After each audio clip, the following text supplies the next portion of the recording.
जंगलમાં રહજે આમ आदिवासी जंगल रखवाला रे।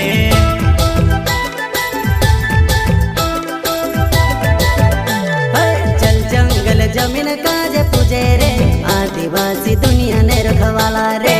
बाप देव खतरी काज पूजे रे आदिवासी सबसे निराला रे।